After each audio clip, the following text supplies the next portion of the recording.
this shit. I don't know this shit.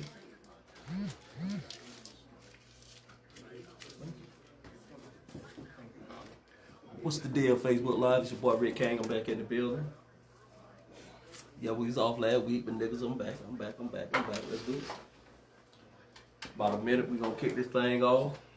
Please enjoy. Y'all wanna holler at your boy? 404-603-8770. If you're in your mammy basement, let her know it's a toll-free number. 1-888-926-7562, and definitely share. Holler at your folk.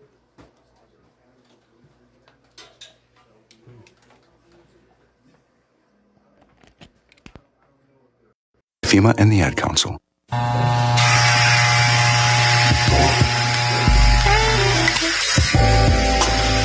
You have just entered the building with your boys, King and Sane. Welcome to Shop Talkin' Random-ish, where conversation rules the nation and no topic is off limits. You know, this ain't nothing but healthy conversation. Now welcome your hosts, Rick King and Will Sane. What's the deal? It's your boy Rick King. Welcome to Barbershop Talkin' Random-ish with your boys, King and Sane. Of course, Sane ain't never looked that good. So that lets you know he is not in the building. Once again, he's out doing this thing. He got his military requirements that he got to take care of and keeping us safe. So that is what he's doing. Salute to you, my brother. The lovely Starlight is also not in the building. They left me in here by myself. But you know I love being by myself, and I have something, how I do, try to do. And she is, look at her, y'all see her. But unfortunately, I got two dudes in here too, so that kind of throw the thing off for you, boy, Like they set me up this time, dog. They set me up. Youngin. Yeah, they set me up this time. They left me a fine one, but then they took the two dudes in here.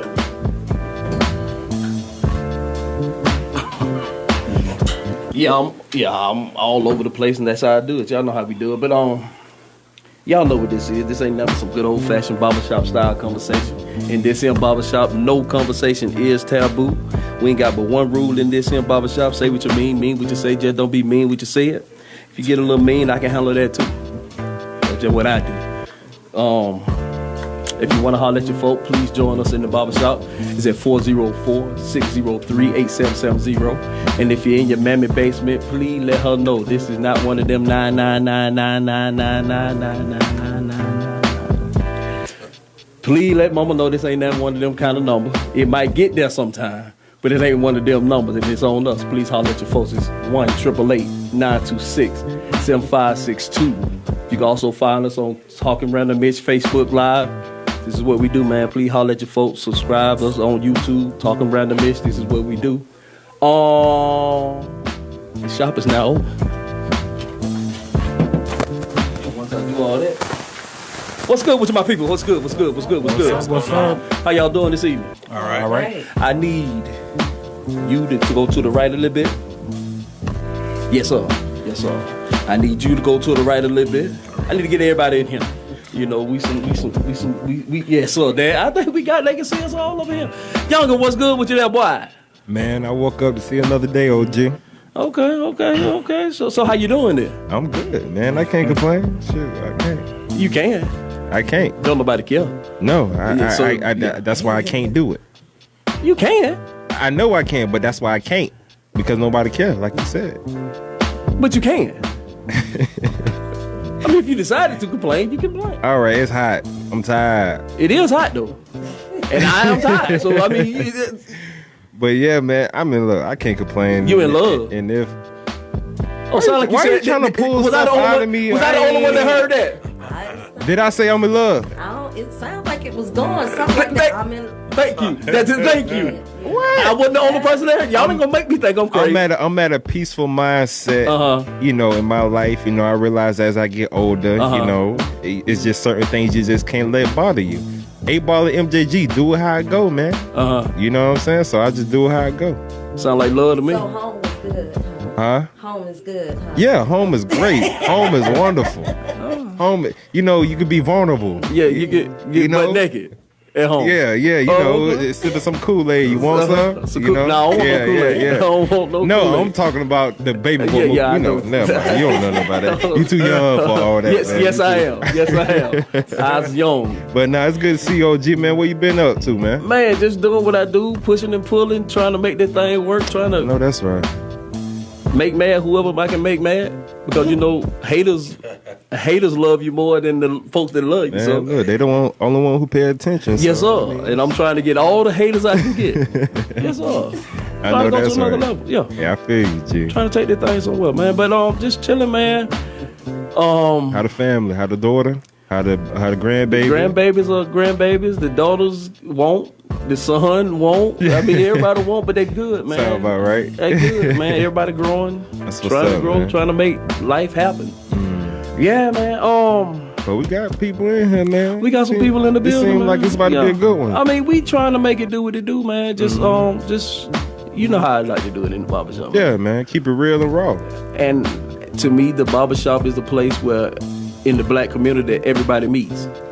Always. Everybody meets in the barbershop. So you know, from the highs to the lows, from the rich to the poor. To the pole, everybody just Yes, go. sir. They come meet in the barbershop, from the politician to the drug man, to Yeah. the chief of the police, to the crackhead. Right. We all meet in the barbershop. And it's crazy because just doing that, I feel like you learn so much Yes, sir. from different people, and you have so many connections through different people. Yes, sir. When it comes down if to you it. can't get it in the barbershop, you might not be able to get it. At all, period. So I we mean- call barbershop freedom. Barbershop is a place of freedom, because let me tell you why I say that, and I'm glad you said it. The barbershop is the first place I seen my granddaddy become a man.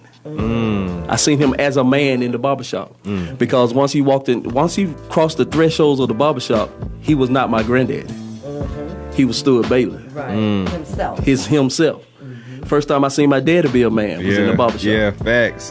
Probably the first time I seen my daddy talk. Right, Was crazy in the barbershop. like that. Yeah, He ain't talk to us. But when we fell into the barbershop, because these dudes knew him as Groove, right. Exactly. he wasn't Jimmy King. So the barbershop, you can go in and get free. You can let down your guard, because we don't care nothing about that in the barbershop. Not in the barbershop. You can keep all them pretentious conceitedness. I don't know about that though. Why? The barbershop is where it goes down, but where it's a lot of misinformation gets delivered. A lot of it. And see, glad you said that. Thus, talking random-ish. You're right. The one thing about it, the women, they gossip in the beauty salon, but the men, they gossip in the Oh, yeah, barbershop too. we tell it all now. Everybody having the same conversation. And then once the stories get to going, whoever got the momentum, they Yes, gonna sir. keep adding on top, Yes, sir. on top. You can be in your You legend. squash what I done did. Yes, sir. But you gonna make sure you looking good. You Yes, gonna make sir. sure you hit it right. You gonna make sure you had Yes, on sir. that thing. You drove that whip. Yes, sir. But you know what, though? It's somebody in there that know you, though. It's somebody in there that know you. In that barbershop, that same place you going in to build your superheroism, it's somebody in there that know you. Right. So now do we change it to freedom of pretenders? I mean, I ain't gonna say pretenders, because Actors? it's some actors in there. Okay. But see, you can, and some truth telling going on in there too. Okay. Because I might not call you out when the barbershop full. But you'll know when it's here. You gonna make that. You gonna need that early morning appointment. Yeah. Sometime. You know, you gonna need that early morning appointment. Dog, come on, man. But I done been in the barbershops where that dude over there in the end, he gonna call you out right there. He gonna go and call you out, cause dog, you know you wouldn't. Yeah. So it's a lot of truth going on in the barbershop. It's plenty of lies. Plenty of lies. Now you know we got to tell them lies now. We gonna tell them lies now. Yeah. Yes, sir. Like I say, cause you gonna get, you know, it's like you say, it started off as a mustard seed when they first started, the truth. But about 10 years from now, we gonna add a little something to it. You know, gonna add a little something to it. So yeah, I'm gonna be a hero for about 5 minutes when I walk in that barbershop. But it's like I say, somebody in there that knows the truth. But that's why we created this, because I felt that the barbershop is the heart of the black community. I don't know about nobody else's community, but I know in the black community, the barbershop is, I mean, we all met. Yeah. East side to the west side. We set your beefs at the door. Yeah. But you know what's crazy? It's crazy you brought that up because I was just thought about Barbershop 3. Yes, sir. You know, when the Blood and the Crip came in the same shop and there was that tension in the room, but everybody had to cool it. So and they that's had a good example. And they had respect for the barbershop. Exactly. Yep. They had respect for the barbershop. For a few minutes. For a few minutes, yeah. It's safe. Yep. You're right.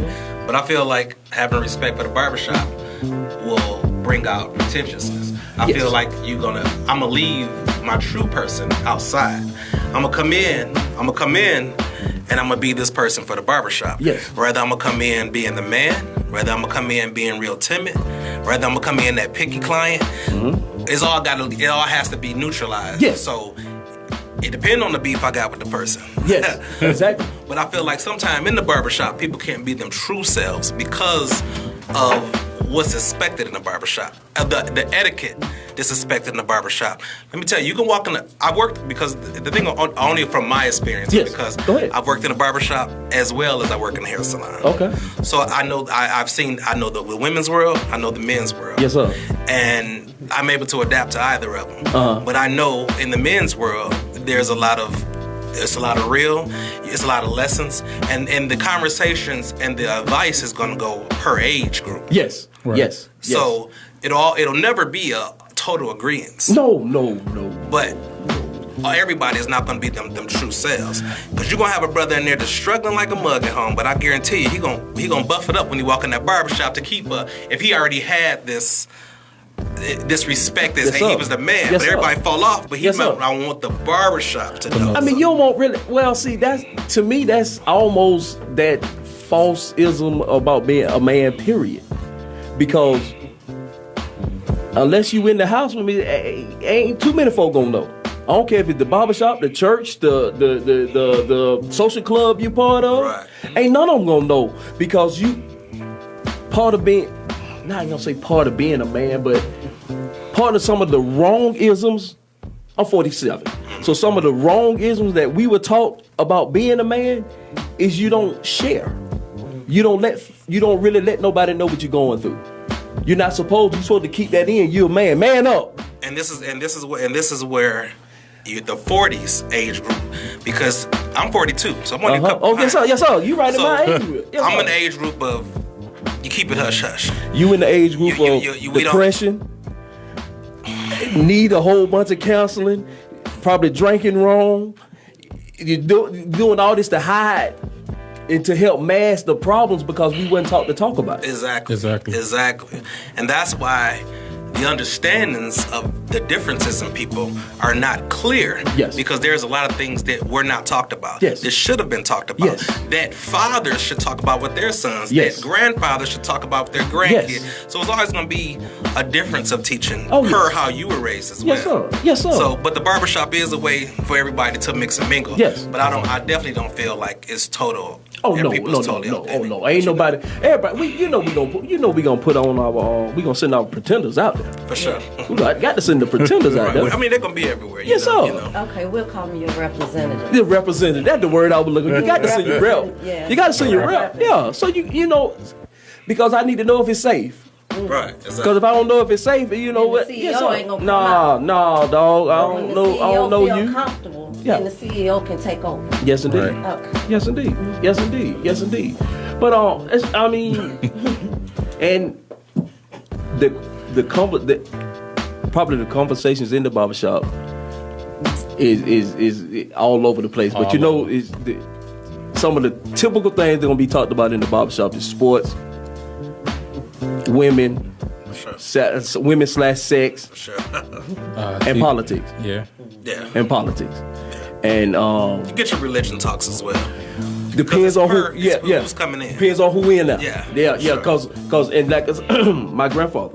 And what's on the TV? And what's on the TV? Yes, sir. You know. Depend, and that depends on the barbershop. Because I went to a barbershop. If you go in there at a certain time, the store is on. Okay. Yeah, hey. Well, hey. When Victor Newman was on. Hey, you Yes, got sir. was hooked? Yes, sir. Yes, sir. Hey, if you can tell who raised with grandma. Exactly. Yes, sir. Yes, sir. And I was in there about that time, so I can make sure I can see what was going on with Vic. Yes, sir. And then, you know, they had a lot of times they had a schedule, you know. What I used to love when BET was jumping, you gonna go in there when the basement was on, so you gonna get your good hip hop, and you know you gonna have them conversations. But during political times, that TV was on there. Those conversations will be being had. I mean, just like what we got going on now with the possible impeachment of 45. Yeah. So those conversations be had. And since we own that, what y'all think about that thing? It's deep. He need to get up out of there. Why do you say that? It's just been total chaos in the world since he's been in office, period. Mm-hmm. And, I mean, you got to do right. But he came in on the wrong pretenses, I feel. And that's why I feel like he needs to be out of there. I feel like that, first of all, I feel like he wasn't experienced enough to be the president. So I feel like we're allowing someone that doesn't have the experience as a senator, as someone that's already in Congress, or someone to come in and run this whole country because of the amount of money they have. It shows how powerful money is. Oh, yeah. But I feel like, you know, we can't just allow somebody to just come make all the decisions for our lives and everything that we built and everything that we sacrificed for. That's not experienced enough. You want to say you're smarter than our intelligence. You want to say you're smarter than the military commanders. You want to say you're smarter than everybody in the House. You want to say you're smarter than the judges. So when is it that you need to learn from somebody or listen to somebody? Well, he don't have to. He the CEO. Well, that's why he needs to be out. And but see, to me, he won this election off of isms and ist. And what I mean by that, the races, the sexes, the ages, whatever it is, they empowered him to become president. He did. And I also believe that I believe in my heart of hearts, when he originally announced his presidency, he was playing. Oh yeah, it was. It was just something. It was a joke. Yeah. He was shocked he won. Yes. Yeah, but by the time he was the runoff against Hillary, we ran out of options. Once her campaign was tarnished, we had no other options. Well, so I think it was tarnished from the rip, because in my heart of hearts, I truly believe that the ist in this country was not going to allow a woman to come behind a black man. I believe that. Yeah. I in my heart of hearts, I believe that's why that election was lost. Even though Hillary, we ain't gonna say Hillary was the ideal candidate, right? Yeah. But she was better than what we have. But I just, in my heart of hearts, believe that America was not going to let a woman become behind a black man to run this country. I agree. What about like when you go to these other countries and stuff, and you know how they are about women, like women is secondary. Women, they don't talk to women and this, that, and the other. She wouldn't have been able to make it that way either, not being the president. I agree. But see, I truly believe that we're going to have a woman president. I don't ever believe Hillary was going to ever be that woman president, because there's so much. People just don't trust Hillary. Right. A lot of folks don't trust Hillary, and she does a lot of pandering. A lot of the stuff she does is not authentic, and it's fake, and I think we see it. A lot of people seeing it, and it's just, I don't think she was ever going. Of what you're saying about that. The pandering to black folk, or the whole the. I'm not saying she ain't got no black friends and don't do black things. But the whole I keep pot sauce in my purse thing on a black radio show that, you know, millions of black folks going, you know, and she got the formula from her husband, Bill. Pander some black folks, get black folks on your side. And because Bill did that, I mean, that was Bill's whole formula. Well, I mean, anybody running needs the black vote. So I mean, we all need us on his side. Don't get me wrong. But I yes. do feel like she had experience. She had been there. Who's to say she wasn't writing some of his speeches? They were a husband and wife. They had pillow talk. Oh, yes. I know it got to be like, what you think, babe? What you think? It's like, no, I think you need to do this bill. You need to say this bill. So so she had experience. She knew what she was coming into. I actually think she would. I think she won. I mean, okay. Well, now if you second ballot, right? Yes, if you look at by the vote, she won. But this whole electoral college is that don't nobody but them understand. Yeah, I didn't understand. But see, it's in the book. One thing about that electoral college is no one but them understands, which makes people lose faith in the voting system, which makes people say, man, I ain't finna stand in line for 5 hours to vote on this. It don't even matter. It's, it was raining, it's hot, you got kids, they're moving slow, the machines ain't working. So they feel like my vote ain't gonna matter anyway. I'm gonna vote. I'm gonna endure it anyway because my vote is my voice. You're right. I can't speak for the mass. No. And no, we have a problem now. The 2 elections that 44 ran, we went out in masses. Yeah, you're right. We went out in masses. However we can get there, took all the buses. But it was personal. It was the first time it was personal. It was personal. First time it was personal. The second time it was. We was going to support ours. Period. Period. And I'm glad that he was able to fill those shoes. He wasn't. I'm not going to say he was the best. I agreed with some of his politics, some of policies. Some of them I didn't. But that doesn't mean he wasn't a good president. That doesn't mean he didn't make progress.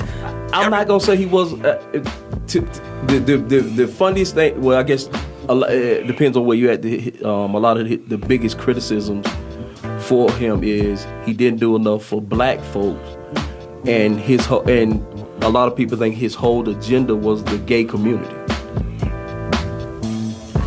Well, one thing about it, because if you look at his presidency, a lot of bills around and I had to write this down, Lord have mercy, Jesus, around the LGBTQIA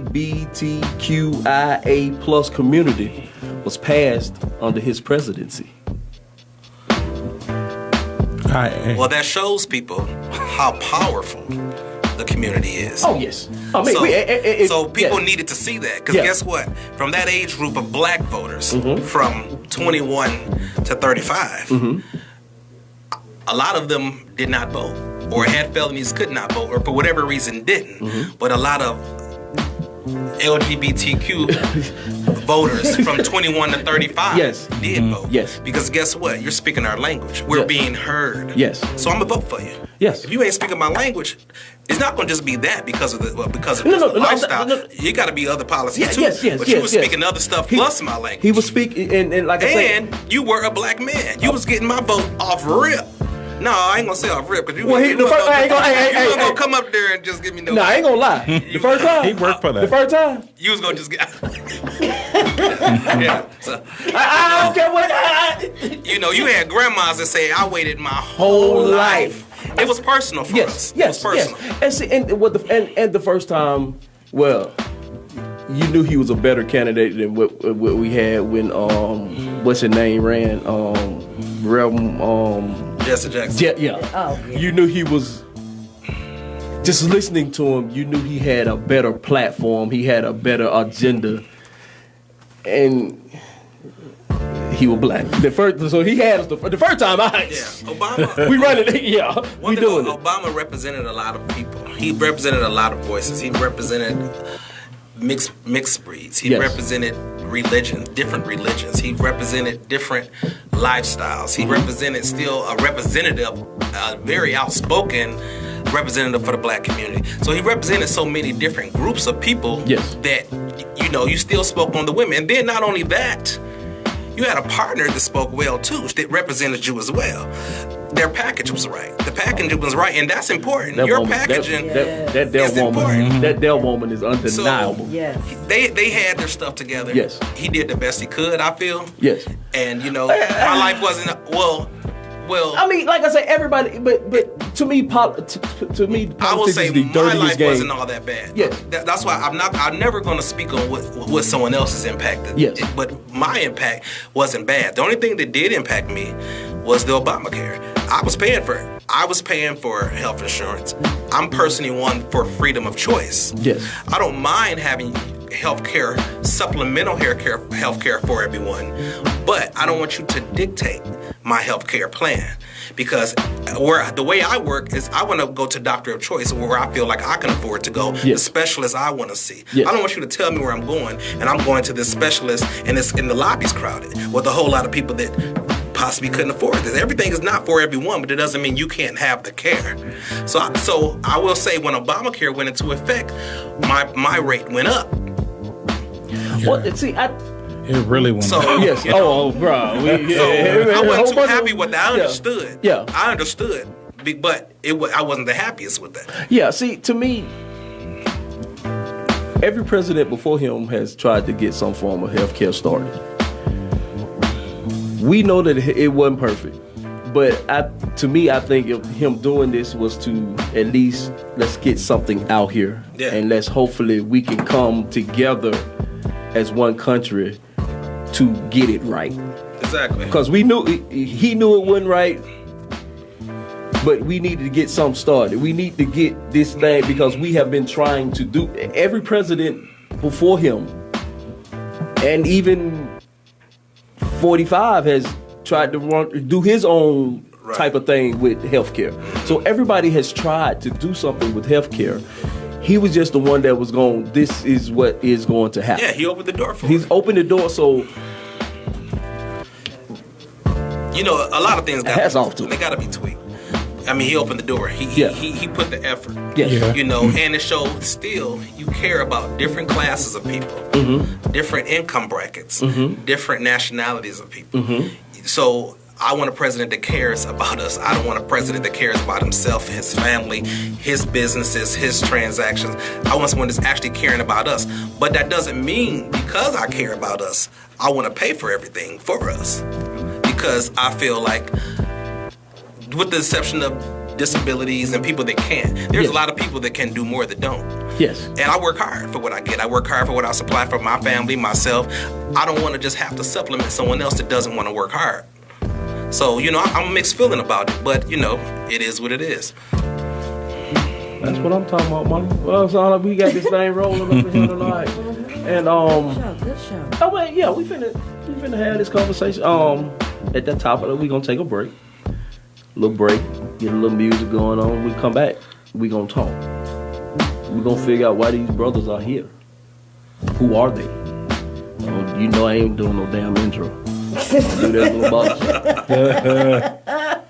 So, we gonna take a little break and everything. About top of the hour, then we gonna come back and find out who these two brothers are. See what the lovely paradise got going on. What part of paradise we playing in. And but yeah, y'all please hang out with your folk. If y'all want to holler at your folk, you want to come in the barbershop, please holler at us at 404-603-8770. If you're in your mammy basement, please let her know this is not one of them numbers. It can be, but you know, it's not tonight. You don't know. It might. Just let her know it's on us. We gonna pay for it this time. It's 1-888-926-7562. And I gotta run over there, so it's gonna be a little bit of a pause between me doing this and running over there and work there. But you know how I do it. We will be right black. You're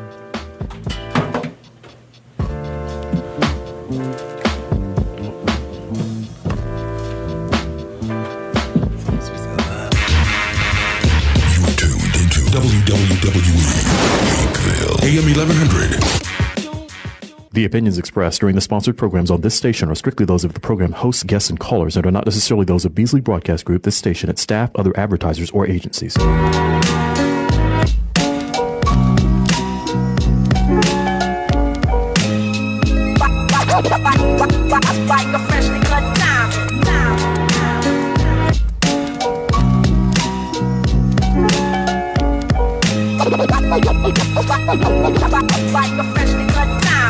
Diamonds are forever like family and loyalty, or real rap songs like cream on my melody.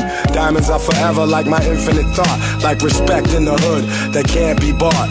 Diamonds are forever like family and loyalty, or real rap songs like cream on my melody. Diamonds are forever like my infinite thought, like respect in the hood that can't be bought. Word up, diamonds, diamonds, diamonds.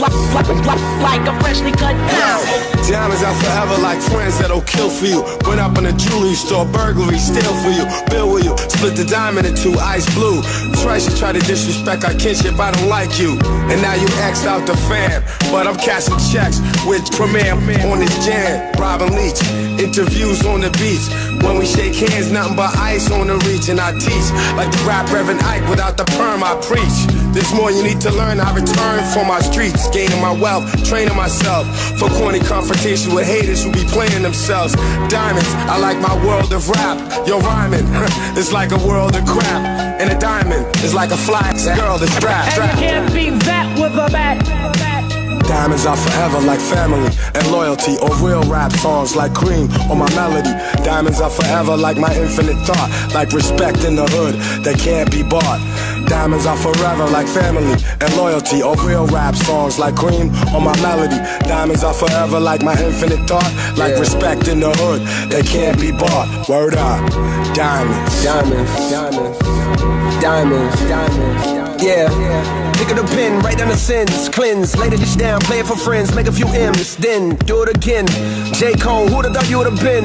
Rhyming with ghosts, guru flows forever like a diamond and most. Could never afford the precious jewels, that's precisely why I'm blessing you. With clear-cut messages, I'm destined to invest in urban sections where depression rules. I hope to heal the destitute before I leave this vestibule. Between the heavens and the seven circles where some dead homies maybe rest, I plan to resurrect a few. I press the truth against the neck of devils. Look at the youth just like a precious pebble, meant to be protected. Mentally we let this poison of Western philosophy make us sloppy. We forgot we are the chosen. From hip-hop to astronomy, they copy what we showed them. Niggas be talking slick but only try me over modems. In person they starstruck, they hearts flutter. I'm like the realest one you ever met. If you don't feel this one, give it a sec. Go live a little, let the years pass. Experience pain, watch the tears crash onto the floor. Hurt brings wisdom, wisdom brings a whole nother sort of understanding. Diamonds only worth what we demanded. And then just paying top dollar. Once upon a time I paid 100 for mine, now I'm a lot smarter. Diamonds are forever like family and loyalty, or real rap songs like cream on my melody. Diamonds are forever like my infinite thought, like respect in the hood that can't be bought. Diamonds are forever like family and loyalty, or real rap songs like cream on my melody. Diamonds are forever like my infinite thought, like respect in the hood that can't be bought. I rock diamonds that cut glass out of window panes. Ballhead slick blazing tracks when the endos flame. Rocks that bling, rocks that make them jock my team. Rocks that shine, rocks that keep my hand on my nine. Rocks that blind, make the hard rocks drop dime. One of a kind, niggas best jet from the spot when I cock mine. Diamonds are like your man, you always call fam.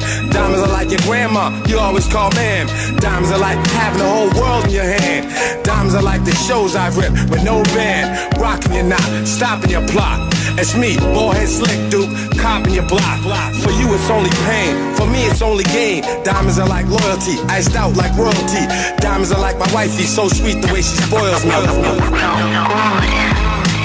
Diamonds are forever like family and loyalty, or real rap songs like cream on my melody. Diamonds are forever like my infinite thought, like respect in the hood that can't be bought.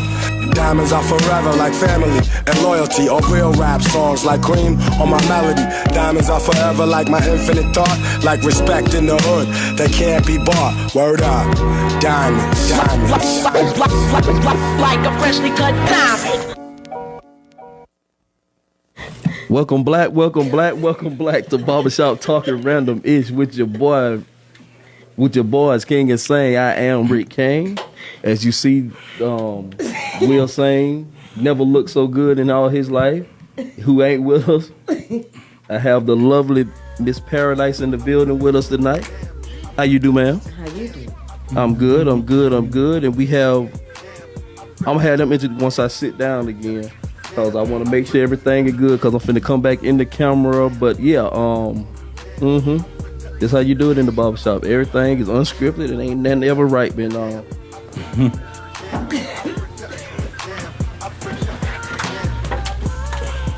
Dun-dun-dun. Yeah, we back.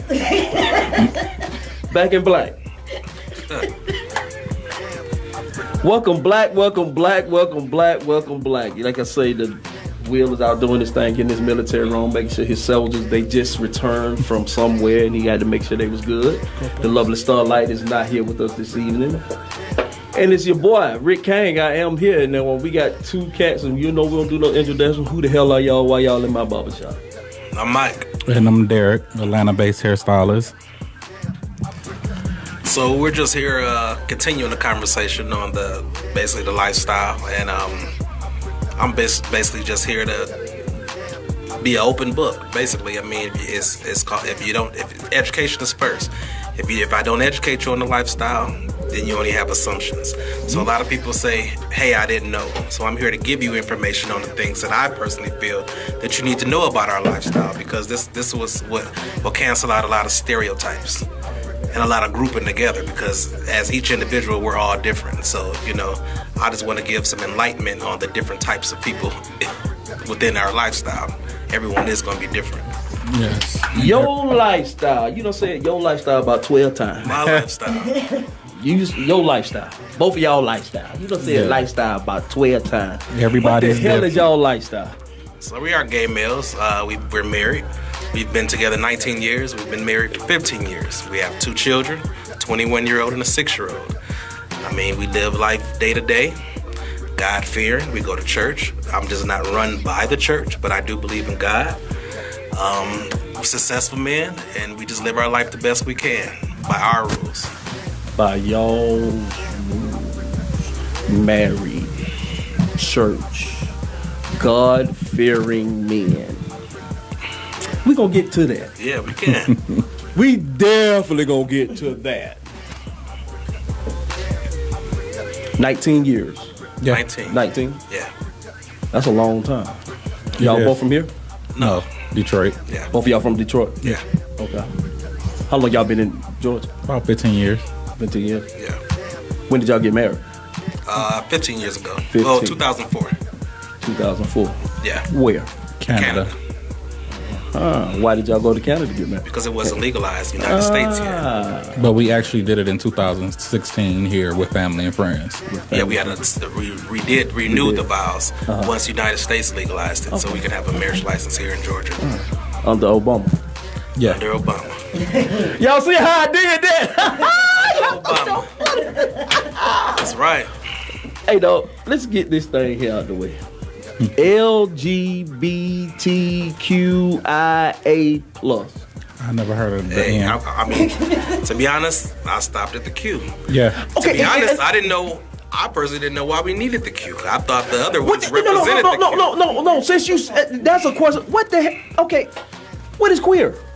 Well, I thought queer would be gay or something that's an alternative lifestyle.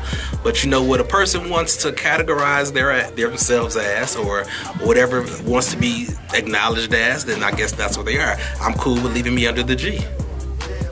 Because if it's, I don't know. Okay, Lil Nas X came out. All right. He was in the LeBron show, The Barbershop, and Kevin Hart was on there. And they asked him about coming out. And Kevin Hart made a statement like, why do we care? And he done caught a lot of heat for saying, why do we care? Charlemagne, when he did the interview with New York Undercover, Malik Yoba. Yeah. When he did that, and he said, and they was talking about the lifestyle and the two trans women that was on the show, and he was like, I don't care. Right. And they took offense to him saying he didn't care. But he was saying, I don't care because that's their business. 2019, you have a right to live how you want to live. Exactly. Why in the hell are we still caring about? And no. And let's talk about for what it is. Who you having sex with? Exactly. That's all this is about. Point blank. Period. Because we don't care. Because now, how many times has somebody asked you, do you love him? Never. Right. Probably never. Well, people have asked. I mean, they ask, but it's but not I mean, like somebody that's I'm meeting on not- the street. Right. Yes. Exactly. Right. Exactly. All we care about who you having sex with. Exactly. Exactly. And Which is if- the least of because your concern should be. Yes. That's what I don't understand. Is Talking to Mike. Make sure you're talking to the mic. That's the part that I don't understand. If you're not interested in this lifestyle or this, that, and the other, how is it that automatically your mind go to sex? But Automatically. Sex rule the world. I ain't gonna lie. Sex run this world. Sex run this world. Well, you know what? It can run the world, but I'm not interested in who you're having sex with. Exactly. I'm not interested in what's going on behind your doors when it's Exactly. closed. Therefore, I deserve the same respect. Don't worry Exactly. about what I'm doing in my house. Don't worry about who I'm having sex with because what my question is, what's after the sex? Exactly. So once sex moved off, I'm still a young black man. I'm still a successful man. What other qualities do I have besides who I'm sleeping with? This is who defining who I am, not the lifestyle. Who I am. What's after the sex? That's all I want to know with people.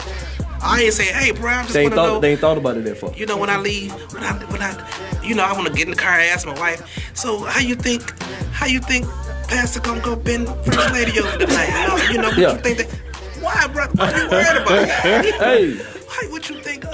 Tommy and them go. What position they go? You shouldn't be worried about none of that. period. I'm not worried about what you're going on in your bedroom. The substance is you. Is not who you're sleeping with, and that's why things get misconstrued because when the person knows that you're gay or however they want to say homo, queer, or bi, whatever, you're only thinking about the sexual aspect. Yes. That's it. I'm glad you brought up all those things. Growing up, like I say, I'm 47 years old. Sissy. Yeah, all of it. I heard it all, man. What if somebody didn't know and don't want to offend? What is the proper vernacular? Shut up, a gay black man. Gay male. This is, you can call me what you want. You, as far as not offending me, just call me a gay man. Just a gay man. I'm a man. Now, if I want to change my pronoun and call myself something else, as you can't say it on here. You know. Yes. No. Not the derogatory, the N word. Okay. No. I'm talking about the F. Well, I guess not the that. F word. No, I'm saying if I want to change my pronoun. Yes. If I want to change genders. Yes. Then you call me what you see. Oh, okay. But if you see a man sitting here, call me a man. And it's still different types of gay men too. You know what I'm saying? Well, okay. What are the different? I mean, you might have guys that go a little bit overboard. Flamboyant. Yes. Mm-hmm. Then you have your different personalities. You know what I'm saying? Your straight acting males. Let me say this right quick. The reason why I brought them on as a guest is because I've been in their lives now for 7 years. And out of 7 years of knowing them, what I see in them is just like another family, like everybody else. And it's like it's funny that everybody is labeled so much or treated the same, like they say about us as blacks. Right. You know, black man did this, he did this, that, and the other. Well, you didn't do that.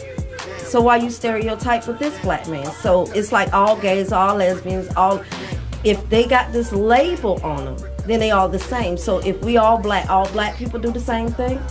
No. Because if somebody come to me looking crazy and all that kind of stuff, the first thing I'm going to do is look back too, just like the white people look at them, because they look a certain kind of way. Like a damn fool. See, that's the thing, and that's the thing that's, I think, most annoying, because growing up in this society, black or whatever, you're going to be talked about, period. Well, let me ask you this before you're saying that. Growing up, have both of y'all always identified as being gay? I did identify, well, let's put it like this. I identified as being bisexual. Because my upbringing is my upbringing, my personal story. Yes, sir. I was raised in the church. I was raised with two. I'm trying not to get into that yet. We gonna get there. Like I said, I'm only gonna tell my story. Yeah. First of all, you ain't got too many kids that's coming up in a black household that's gonna identify as nothing too soon, depending on what daddy, mama, grandma, and what your family scenario is. Yes, sir. So I knew what my mind was telling me I liked, but I fought it.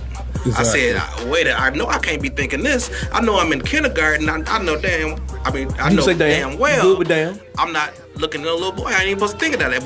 But my mind say, you better look at that girl. Shit, she pretty too. Yeah, she pretty too. So growing up, and then see a lot of people say, I'm gonna touch on a couple things. A lot of people say, well, they only gay cause they ain't got no daddy around. They ain't had no men around. I have a father that's in the household, pro man, pro business, pro straight up. I don't have any aunts on this side. I got 6 uncles. I played all the sports. I've done all the guy things. But that didn't define who I was. Yes. I would say it probably made me more masculine because I had such a strong male role models around me.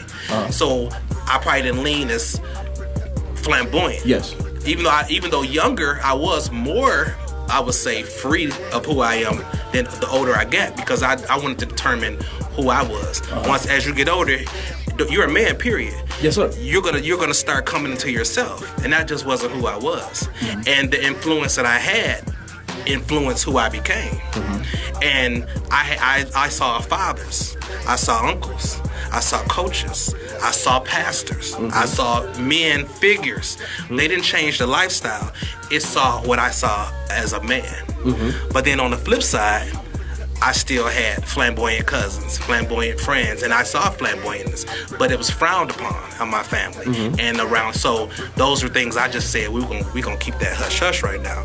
And then, my family had a structure that they wanted us to come up at, so that's what I did to please my parents, to please my grandparents, to please the church. But growing up, it wasn't who I was. So, and we're coming to you. You think you're going to sit over there? So the you think you're going to sit over there and just be cute? No. The answer to, I did suppress feelings, and yes, I dated girls. And the thing about it is, this is why lifestyle the lines are blurred, because if you put your attention to a person and you get to know the person, yes, feelings can come, period. Yes. They're not even talking about sex. That's why people got to realize intimacy is so much more than sex. Intimacy comes by getting a connection with this person. So then when I put that energy into a woman or whatever, yes, I was able to find that. Sex, okay. Do it feel good? Okay. But that didn't define what's after that. Yes. This wasn't the person that I did my mental state tell me that I wanted to be with. This wasn't the person that maybe always stayed on my mind during whatever was happening. Yes. So I had to just be true to who I was. But liking both, attracted to both, yeah, pretty is pretty. But that doesn't mean I want to be with you. So when you decided to come out, how did that affect your world? It rocked it. It really shattered a lot. It disappointed a lot. It was a lot of hurt. It was real hard. It was really, really hard. And what got me through is faith. Faith in God. Because guess what? God. Not only did I come out with that hurt and disappointment, guess where a lot of it was coming from? Guess where the judgment, guess where the shame, guess where the looks was coming from? Church and family and home. It was such disappointment. I left home for a minute. My parents, for a minute, they couldn't get with it because they had this role. They had what age? What age? What age? 15. So it was 15, and guess what the first thing they did? What they argued about. I told you should have made him get in the choir. I told you should have made him do more stuff at church. Guess what? I joined all of it. All the vacation Bible schools where I met my best friends at. And guess what they were? They was gay too. And we was rocking the choir. Had them pump waves and them choir robes on. We was rocking. Guess what? I said, well, thanks. Yeah. Now you're arguing. See, you should just let him stay on what he was doing. The thing about it wasn't going to determine what activities I did. It wasn't going to determine what you wanted to do is who I was. Yes. So they had to understand that. It wasn't working out because now you're paranoid. Every time that phone ring, it better not be no boy. It better not be this. Who you talk to? Where you going? Now you want to treat me totally different. Yes. I left home. 16, I was out of there. I kept, we was getting into it. I was leaving. My daddy said, you leave again, don't come back. I said, all right. I left. I didn't. I said, I'm going to kill him with success. I didn't go back. I finished school. I got my own place. I made my own me. And I earned their respect. And then what he did, he called me. And he said, you know what? You did leave and you showed me. And it hurt me and your mother. It did hurt us, but you know what? I would rather have my son than not. And I don't understand this, but I do want to understand this. So just talk to us. Because first I wasn't even talking to my brother. My brother set me up, called me on three-way. What you doing? I'm like, Mom, I don't want to talk to you. No, I ain't talking to him. One day he told me, what you doing? Hold on, my dad, Mike. Once he was on the phone, I had to talk to him. We talked. And then once we talked, it was the embracement. It was the, I don't even agree with it. It ain't what it is. But right now, I just want to let you know we love you. Okay. And so a lot of people don't get that. I was blessed to even get that. Yeah. It didn't. I'm scarred from it still. 42 years later, I'm scarred. But I embraced it back. But prayer and faith took me back to I stayed focused on what because one thing about it, you can't tell me nothing about no church. If you raised in a church or even go to church, whatever, you know church, and then everybody, I'm gonna let everybody else talk. Cause no, you gonna talk. You gonna talk. It's so many. My mind is like on because I want to give out so much of just my story. Give it. But when you're raised in a church and this is what you do, you learn it. Not to say you learn church. Not to say you are into the church. Yes. If you look at the movies, look at the plays, it's so easy to mock church, mock speaking in tongues and all that. But when you actually have done that for real and actually have been on that flow for real, you can't take that from me. I don't care. The Pope can't take it from me. With my church, once I left the church, prayer and my relationship with God said, go back, but find you another one. Find one that's giving it to you. I'm gonna say my words, but it's the tone. You think I'm about to sit in there and let you call me a pervert and a freak for an hour and then give you my $10? I'm crazy. I'm gonna go to somebody else that's gonna say what the Bible says. But you tell me what the Bible says, not your emotion behind it. Your opinion. So guess what? That brought me back to a church. And the church that I still go to this day, I love the greetings we get from the church. He ain't gonna change his viewpoints, but it's the tone that he's giving you, the message. It ain't what you're saying to me, it's how you're saying it. And people are losing souls in the church then because people are running, then coming back. Yes. So I don't care what nobody. Like I said, I don't care if it's the Pope, the Bishop, the Archdiocese. I don't care what your opinion is. I respect it. But you'll never tell me that I'm going to hell or whatever. I will. I hear you. And if you like to, you can go first, and you see me come through them gates, and I'm gonna tell, I told you. But my faith in my own relationship with God is so strong, there's not a forced period that can change that. Because what I've learned is to have my own relationship with God and be responsible for my own soul. People they're not winning souls because you want the pastor or the bishop or the first lady to be responsible for your soul. Be responsible for your soul when you go to church to feed it. You feed it from the message. I'm not gonna feed it from the man. I'm gonna get what I need. I don't get everything out there. Sometimes the choir is better than the preaching.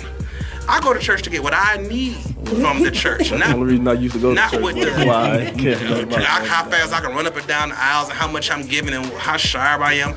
So I've learned to be responsible for my own soul, which makes me be at peace with any kind of ridicule I get. Nobody can ridicule me more than my parents because that's the pedestal I have them on. Yes. When I saw that disappointment in their eyes, it's nobody higher than them but God to me. But guess what? In my soul, I felt like you repent and you move on. Oh yeah, we can get on. Okay. We gonna get all up. I'm the quiet one. But you gonna talk tonight? Okay. Did you always? First grade, I kind of knew. And I was teased. I was a lot more feminine. And of course, I tried to stray away from it. But I tried to fight it. I was depressed as a young kid. I really couldn't even focus on my schoolwork because I knew basically I was taught that it was wrong, basically. Yes. And what was you taught this at? My family never really talked about it, but what I heard, the church, and would you in the church and all that too? Not really. Okay. Not really, but I tried to fight it. I ended up. That's why I have a 21-year-old daughter, and I tried to fight it, basically. Okay, I have a question about that. So were you tricking did you have to trick yourself to? No, I think it was just more so my sisters. They would try to sick their friends on me or something like that, and I didn't want to do it, but sometimes I did it to, you know what I'm saying, cover up. You know what I'm saying? Okay. I happened to get a daughter out of the situation. You know what I'm saying? Which I'm thankful for. You know what I'm saying? But I basically tried to hide it.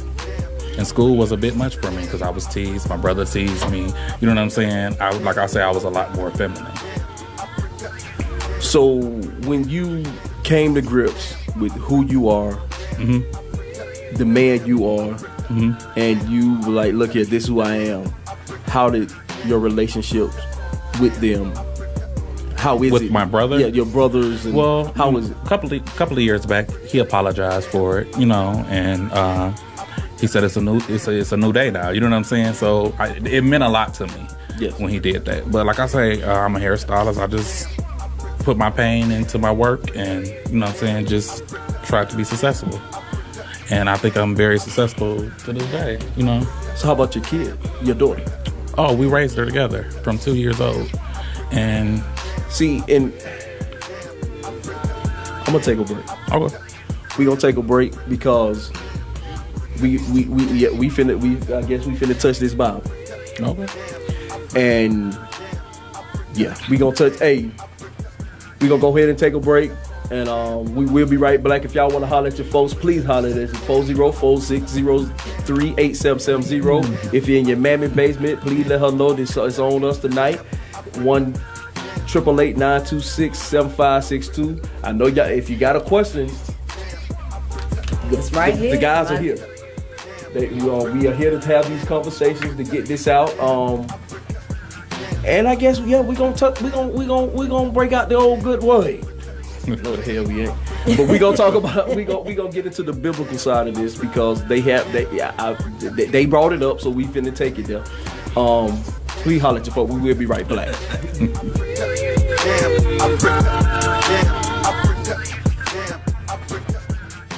Thinking about my grandmama and shit. I got the #1 record, they acknowledge the jig. They going crazy when they play a head bobbing and shit. And I'm just someone thinking about my father and shit. They found him dead a couple days before I started to the same day. I flew back to the city from Miami. I was out there with the fam, just looking at my door, thinking to myself like, damn, my baby looks just like my dad. Same time I got the news mission with #1 with this shit. Was confusing a little bit. You know I flew in with the stick. Okay, like let me know what's up before I lose it in this shit. And everybody trying to talk. I ain't trying to talk, I'm trying to click. I'm trying to send somebody with. Somebody let me know what's happening. I left them KRK Kirk. You know how I rock behind my dad. You know I never gave a fuck about the words, it's about my fan. How the fuck I make it to the top? The same day I lost, thinking that they had. I for being form on BET and a year ago, couldn't afford the sound. I had to move in with TG when I went broke, moving out the cash. You know about smiling every day for all your fans, act like you have. I spent 100,000 laying my daddy to rest, but I ain't brag. I got some questions I'ma die about respect if I don't get asked. My mama stood up in their chest, took it like a G when she had cancer. My brother be thinking that we don't love him and let him struggle like we ain't fans. Like I won't give up, all I got to see you happy again. We shot the world, everybody know what's happening again. I'm still a John, my song it just went platinum again. We on our own time, let's go move out to Cali again. Put the kids in homeschool, let's go get us a mansion again. Let's raise our kids right, let's watch this shit we teach them again. Let's start a business for you so they can't say that you leeching again. I know I'm the chosen one, cause sometimes when I be speaking again, like on this song, I ain't rapping, I'm preaching. If I love you, then I need ya. I do up for you like Martin, do up for Gina. We family like we Venus and Serena. Let's go get married like we thank God in Kanisha. Don't give a fuck about the words about my people. I don't care what the fuck they told you, we ain't equal. This nigga ain't cut from the same club, these niggas see through. And I be too busy doing me to see what he do. Again. Yeah, verse 2, that nigga from the other side. And I do it myself whenever I ride, you know that my brothers ride. And I still got a lot of this shit on my mind that I can't undecide. Got me ready to slide, feeling like Doughboy when his brother died. In the hood, you know how I step, you know how I rep, you know about baby. You know how I'm coming back for that cross if you ever play me. You know how I got it about the mud and turned it to crack. It hit the rap game like crack cocaine in the 80s. Talking about, bro, like, look, man. Look. Baby on baby, now that's baby on baby. God is great, big dog baby. God is baby on baby. Huh? Yeah, rest in peace to my daddy, rest in peace to my grandma. If I love you, then I need ya. I fuck with you like Martin, fuck with Gina. We family like we Venus and Serena. Let's go get married like we thank God in Kanisha. Don't give a fuck about the words about my people. I don't care what the just did up to, we ain't equal. Niggas they cut from the same club, they see through. And I be too busy doing me to see what he do. Again.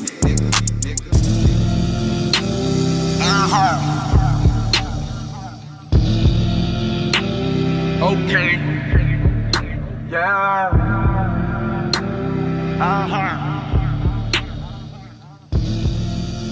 Okay.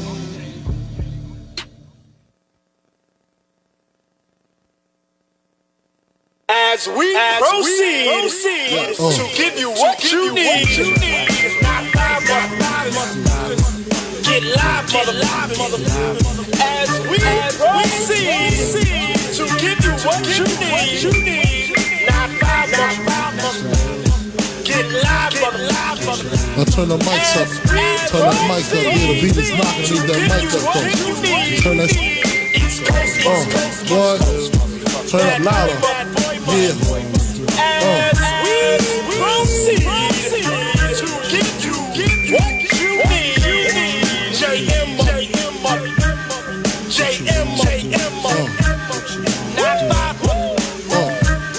Who shot you? Separate the weak from the opsa. Leap hard to creep them Brooklyn streets. It's on again. Stop all that bickering beef.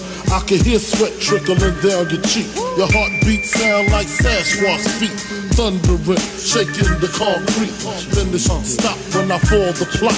Neighbors call the cops, said they heard mad shots. Saw me in the drop, 3 1/4. Slaughter, electrical tape around the daughter.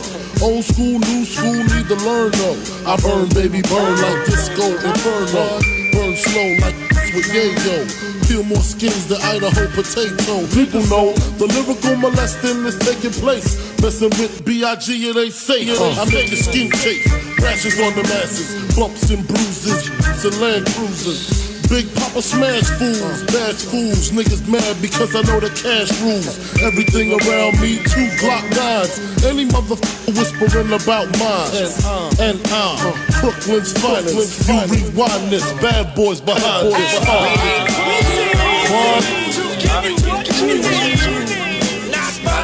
Welcome black to Barbershop Talking Random Business. The boy King is saying, I am the boy Rick Kane. I am in the building. Will saying ain't here. Lovely Starlight ain't here. But I got the destination of paradise is in the building with us.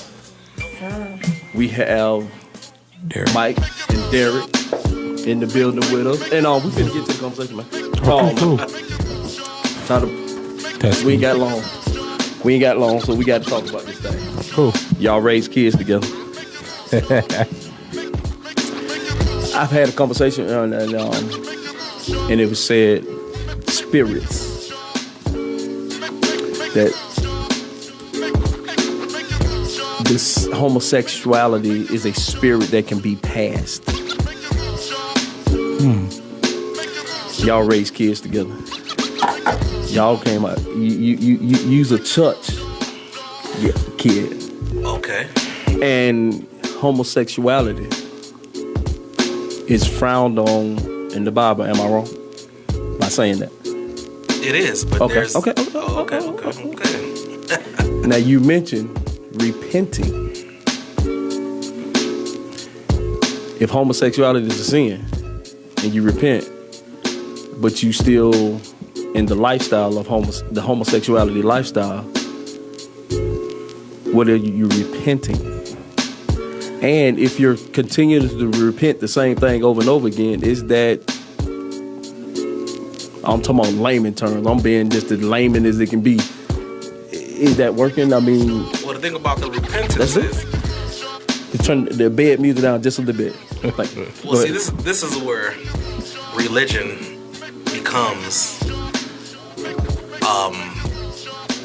where you take out of it what you want to hear. That's going to pertain to your situation and your mind frame. Repentance, I don't just say, Lord, I'm repenting every night because I'm gay. I said, Lord, forgive me. I pray every night before I go to bed. I say the same prayer every night. That's just like when you sit to eat your food every day. Lord, the same prayer you learn from a kid. Some people still say that as an adult. I say the same prayer every night. I repent for my sins. In my mind, I sin every day. Everyone does. Yes. The Bible lists over 128 sins. Yes, sir. There ain't no sin greater than other. Yes. So the thing is to say, why you keep repenting? If God he didn't put me here to have a perfect life, then I would be what I need him for. But the thing about it, I'm repenting for my sins every night. I ask him to save my soul every night. Because the reason I repent for my sins and ready to save my souls every night is not because I'm going to bed feeling guilty. It's because I may die in my sleep. And I want to make sure that I've saved my soul and repented for my sins and asked for forgiveness of whatever sins he may feel. That he, not the church, that he may feel I need to forgiveness for before he brings me in his kingdom. If he bring me that night, I repent every night for that, and that's not too much work. People, it's not too much work to get up and go to work every day. It definitely ain't too much work to pray and repent for my sins every night. That's just what I do. Just like every day I tell him I love you, I tell my son I love you, and I tell my friends I love them. That's just me. So your son, we gonna get it now. Yeah. And you, what was you saying? I heard you like you finna say something. Oh, I wasn't. You wasn't gonna say nothing at all. I just was listening. Just listening to him. Yeah. Just wasn't gonna say nothing. Think you just gonna not talk. But before we talk about my son, we still, because you gave me a 3-part question. Okay, we gotta get all 3 of them then. Go ahead. Get them all. Repentance was the one thing. The next thing, we're going to talk about the spirits that's passed. And then we're going to talk about things that you're passing to your kids. Yes. Guess who was the 2 people that laid down that night? When you're intimate, you're passing spirits into this womb. Yes. Guess what your seed was? Don't blame me. Now, I don't know what you drank or what I was feeling when it popped. Yes. But don't blame me for the seeds you planted. You're going to have to nurture. Everybody don't get a good crop. Everybody don't get the child they wanted. You're going to have to nurture what you get. I didn't create me. I'm living the creation to the best of my ability and the best of me and God's relationship. One thing I'm not going to do is allow anybody to come in the relationship with me and God, just like I'm not going to allow anybody to come in the relationship I have with me and him or my son or my family. This is just me though. So it don't matter what all of the scenarios people give me and all the scriptures and all that, because what I feel that I'm comfortable in my spirit and my soul is what I'm gonna ride with, what I'm gonna die with. But I'll never disrespect or not hear information, and that's what the world doesn't do now. People are not open to information. I'm not trying to persuade you that, this is the way this is okay. Yes. I'm gonna invite you to some information. Just like we've been invited to information about other things. You have to educate yourself or you won't understand. Exactly. If you don't educate yourself on cancer, you won't understand it. If you don't educate yourself on HIV, you'll think everyone has AIDS, when actually they have HIV, something that can lay dormant in your body and not even be transferable now. So you have to educate yourself or you'll be ignorant. And not ignorant in an offensive way, ignorance that you just don't know. And a lot of brothers say, hey, bro, I just didn't know. Like a lot of, and that's why I don't walk out with gay on my shirt and say, hey, I'm gay Mike. I walk out and say, hey, I'm Mike.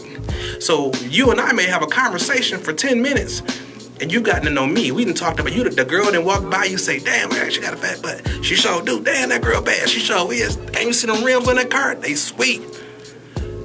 And then somebody come in and they say, hey, these guys are gay. But you be like, whoa, dog. You said she had a fat butt? I did.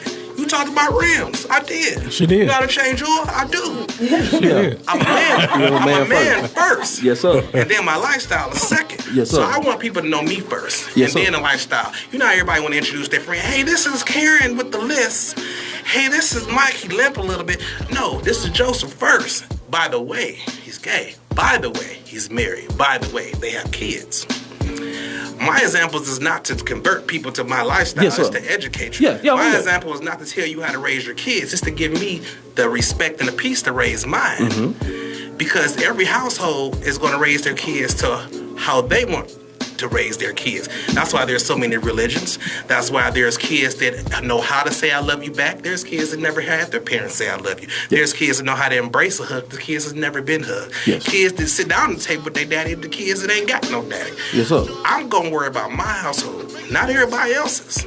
So I want to invite you to Mike and his part of the lifestyle and his explanation of it, not what the world thinks the lifestyle and the explanation should be. Yes. And that's why I say there's different types of people. And I want you, and that's why in this life and age, people are getting educated, and the people are being a little bit more comfortable with giving you a little bit. But I'm not gonna give it all to you. But I'm feeling a little bit comfortable because now this actor has said, hey, I'm like this too. And you was like, whoa, not you. Yes. This rapper said, it's like me. No, dog. People are changing the stereotype. Yes. You know, all you saw at first was Jerry Springer.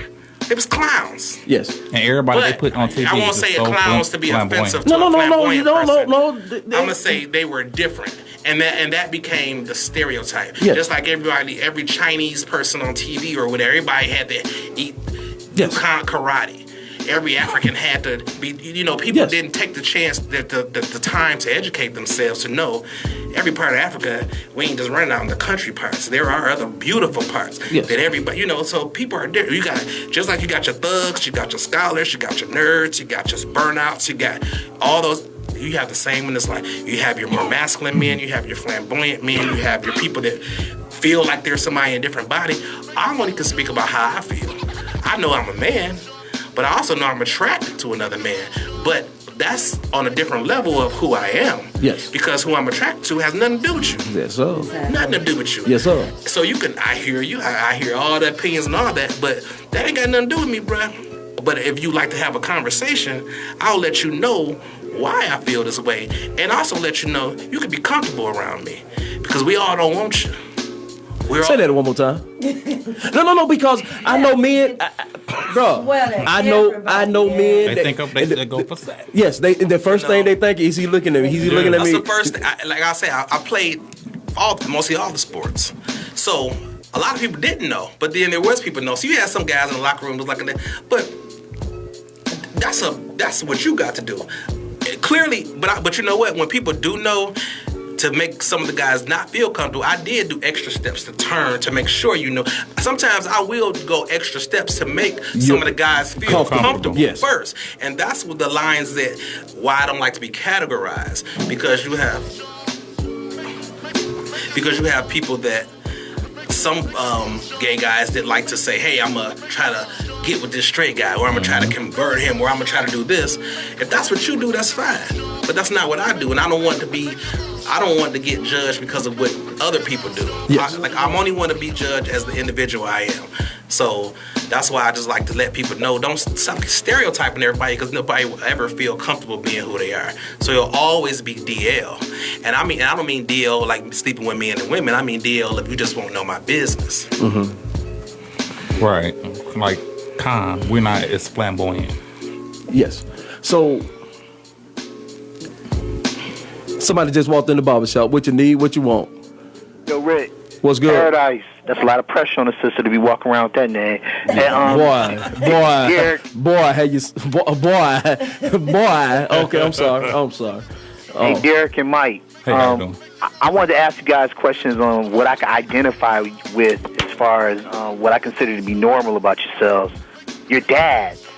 Could you talk a little bit about to what degree you raised your? Is it Derek's daughter? Yeah. Derek made the daughter, and Mike, is that your biological? That's my child. Yeah. You made him. Yeah. Okay. To what degree did you guys raise your children? My questions are: to what degree did you raise your children as a team for the mother's side of the family? Like, did you always represent yourself as a team to the mother's sides of the family? And if so, could you describe to what degree you did that? Well, no, you go first. Hold on. Repeat the last part. To what degree did you do that? If you represented yourself as a team to the mother's side of the family, parents have the responsibility. Biological parents and adopted parents have the responsibility of improving on the ancestry and the future of both sides of the family, the mother's side and the father's side. Now, you two happen to be both fathers because you're both men, but you each made a child with a woman, and that child has another side of the family that you have some responsibility to. So I want to know to what degree, because I can identify with that as being normal. You know, to what degree have you represented yourself as a team in the raising of your children? Okay, Eric, to the let them mother's answer. Side Eric, of the family. Let them answer. Okay, well, since we've been together, we've been a team. There hasn't been a way. So of the 15, 19 years, people have only seen us as a team. We raised our children as a team, but we raised our children I won't say any normal family because Wood is a normal family. We raised our children. Well, wait, I can answer that. A normal family, Eric, family. let them He talk. asked the question. No, he would. But you're answering a normal family is a family that has a clear focus on how to get that child from A to Z, meaning from childhood into adulthood, and to be a responsible citizen and a good representative of their family. That's normal. And that's what we did. Whatever your gender is. And that's what we did. We raised them with love. We raised them with discipline. We raised them with rules. We raised them with chores. I raised them with morals that I felt as far as self-respect. Did you make sure that they interacted with the mother's side of the family? Yeah. Well, one thing about it, it's not a beef with the mother's side of the family. Derek and his baby. Well, I'll let him speak for him. Yeah, we're pretty cool. Mike and his baby mom is cool too. So we were blessed. Basically, I'm gonna say that no drama really, as far as that. You know what I'm saying? Because I was so young. Yeah, and the mothers are in their lives. All right, Eric, see my cashier. Well, bear with me a minute on this, Eric, I got 10 minutes left.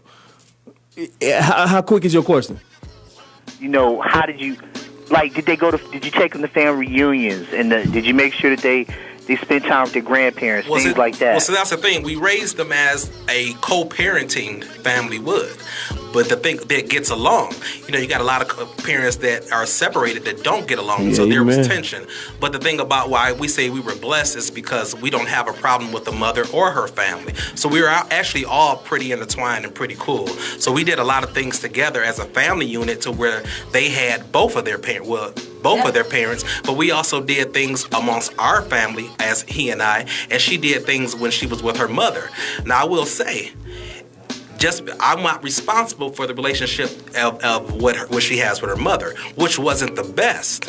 So she was actually getting the more nourishment and more structure with us, regardless of the lifestyle. But one thing we were careful about is what we exposed her to. That's my question. And Eric, yes. Let me just ask the question there. All parents have to have the conversation with the kids. Did y'all lifestyle kind of shape differently the conversation that y'all had with your kids about sexuality when the time was right? Yes. Well, Denim is only 6, so okay. No, we. You know what I'm saying? So with Brianna, she got a little as she got older. As she inquired, we gave her more. We gave her more before she inquired. I felt like we kept her prepared to enter different areas and different stages of our lifestyle and her lifestyle, because when you're really 6, 7 and under, it's kind of what you're giving them. You're giving them the trips, you're giving them the love and all that. But once they interacting with their friends and they get into sports and they get into different things among school and different groups, now I have to say, well, hey, why is my family different? A lot of kids are gonna have different families because now the percentage rate of 2 parents in the household that actually get along and love each other, that are faithful, is 1%. But I'm saying when she came with the questions, we were there to answer them. But she was embraced with the questions. It wasn't like that ain't your business and that and this and that. But if, like with any parent or normal family, when a child asks something that wasn't a child's business, this is not the time. This is not it's not for you right now. But like I said, we weren't even with my son and with her, and how my parents were. That's a lot of things that were just done behind closed doors. Yes. What we did as a family is what we did as a family. Now, we can all sit up and watch a movie, but that doesn't mean Derek and I laying on each other's laps and laying out and doing whatever. Not to knock whatever family does, but we just do what works for us. You wouldn't even know. So a lot of our family and friends, they don't see that now because we're very private. We just ain't all with the PDA all. It's, because that's my private business. So what I do in my business, so when I'm in public and we're around our family and at family reunions and all that, we interact as a family. And we always get a lot of praise for that because of how well-mannered and structured our kids are, regardless of having same-sex parents. But what they have been told is to judge people for their character and who they are, not for their lifestyle first.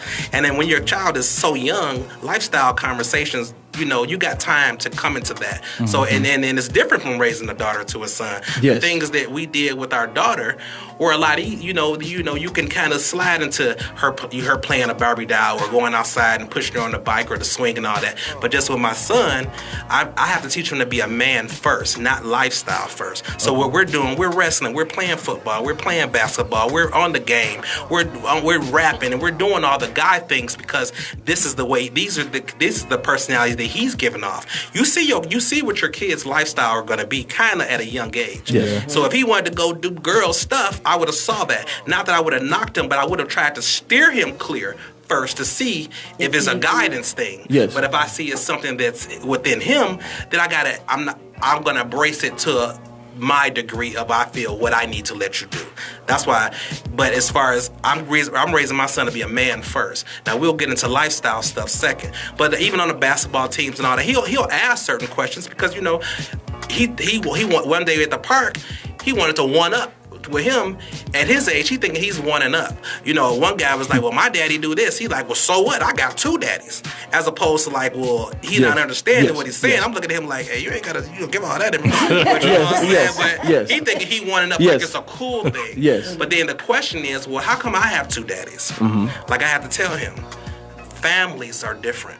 You have some families with dads and moms. You have some families with two moms, some families with two dads, some families with one dad, some families with one mom, or some families with no parents. They're all different. Right. You're gonna have to learn to embrace the situation you're in.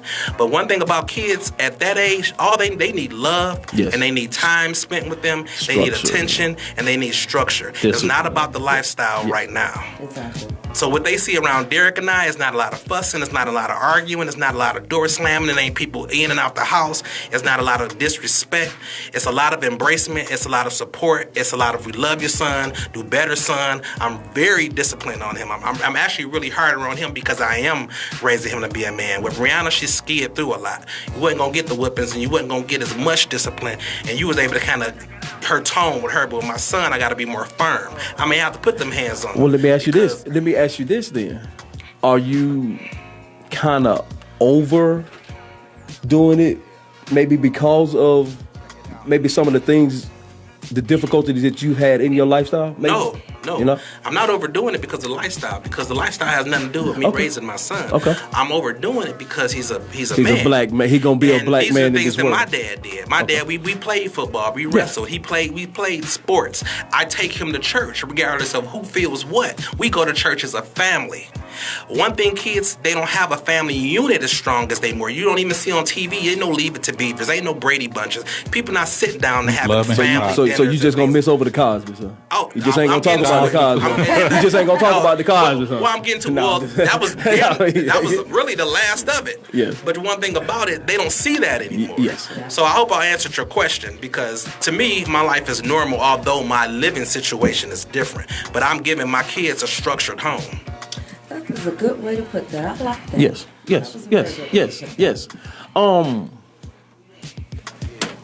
You said y'all don't have no public display of affection. Is that because that's just how y'all are? That's just how we are. Can I please speak on that? When I tell you I have traveled with them, I have stayed in the same room with them. Anytime they're in their private space where it would be okay, this is what you get right here. But it's just because that's how y'all are. That's how we are. Okay. It's not because I'm ashamed of it. And raising my daughter from 2 years old up, we just always respected her. You know what I'm saying? It became like a habit. You know what I'm saying? Basically, some people ask, "Well, damn, do y'all hug?" Because that's what I'm saying. I mean, I don't. But sometimes I don't want to throw it on people either. My sexuality. Sometimes I can look at like other gay people. Like I say, some of them be just over the top. You know what I'm saying? Yes. I have something to say about that. You know what I'm saying? Sometimes this is just like you ain't got to do all that. You know what I'm saying? You see the kids right there, or you know what I'm saying? And that's why I say it's situational. Yes. Because there's people that have open. I mean, we're in groups that of same-sex couples and things like that, and with some of the outings and some stuff we just don't do as full groups is because some families are at a level of where we're not as ready to expose our kids to. Yeah. So and we only do what works for us. There's no handbook to the perfect relationship. Oh no, ain't no handbook to so do people none gotta of this. stop making everybody rules. Yes. People gotta let people be situational because your upbringing is situational. Yes. So your mind frame is gonna be situational. There's a whole lot of murderers and hurt and cold-heartedness because of people's upbringing. Yes, sir. And a lot of new relationships you're entering them with damaged people. So lifestyle is only the second part of it. You gotta decipher the person first. Yes, sir. Yes, sir. Yes, sir. Hey, man. Thank you. No problem. Even though I ain't didn't talk talking as to you. much. I ain't talking to you. I'm talking to Mike. I ain't talking to you. I'm the quiet one. No, this. I mean, when me and Paradise started talking about this, and she was like, "Rick, I can help you with these conversations," because I feel that it's very important in my community, the Black community. One reason why we created this show was to have these conversations, Right. About things that are taboo: mental health, sexuality, sex, religion. Because I feel that my community can be better if we have these taboo, difficult conversations. Right. Because diversity is only gonna make us stronger. Yeah. And I feel that we're not going to be any stronger if we don't come together, have these conversations, have open and honest conversations. Exactly. And learn to agree to disagree. And learn to agree to disagree. Want to plug your business? You can reach me at Instagram. He talk loud now. On Instagram at Glam by Baby Boy. Have a salon in Tucker, Georgia. It's called Derek Michael Salon. With me and Mike, come get hooked up. So you there too? Same thing. Yeah. Okay. Where's this at? Because it's in Tucker. Okay. Because I live over there on that side of town, side of the world. So definitely have to shout that out. My brothers, I thank y'all. No problem. Anytime. We thank you. Thank you for coming out. I appreciate that. I just appreciate the time to be able to let my voice be heard, man. Hey, man, because like I say, this stuff is very necessary. And like I say, the get the taboo, get the ism off of it, the stereotype off of these things, and just let everybody know everything. We all do the same thing. And it ain't to change your mind. It's to give you a different perspective of life. A different lifestyle. It ain't. Yes, sir. So that's what we calling this getting to know. This getting to know part 2. Well, actually, it's I put continue the conversation, but we're getting to know sound better, and I figure out a way to change all that. Okay. All right. Yeah, it's part 2. We got some more coming for you, though. Yes, sir. Yeah. Yes, sir. We ain't, because, like I say, this is important. This is important. And we gonna stop acting like these worlds don't exist. Exactly. Right. Because they do. Exactly. A lot. They do. And but my brothers, I want to thank y'all once again. No problem. Thank y'all. Thank you. If y'all ever need to come back to the barbershop, please come holler at your folk. Well, who cutting? Huh? Who cutting? Well, y'all couldn't. That's what y'all do. So pop-up shop. Yeah, that's what y'all do. Y'all, it's about time to sweep the floors, clean the clippers. You got the bathroom, since you don't like to talk. Miss Paradise, tell them where they can find you, baby. You can find me on Facebook and Instagram. On Instagram is Lady One Paradise, and on Facebook is Lady Kings. I look forward to hearing from you guys and hearing your input about the show and what we got going on. So stay in tune, though. It gets better and better as we go. Younger. You good over there, my brother? Peace, my brother. Yes, Peace. sir. I see it. Yes, sir. Yes, Hey, sir. y'all. The shop is closed. All right.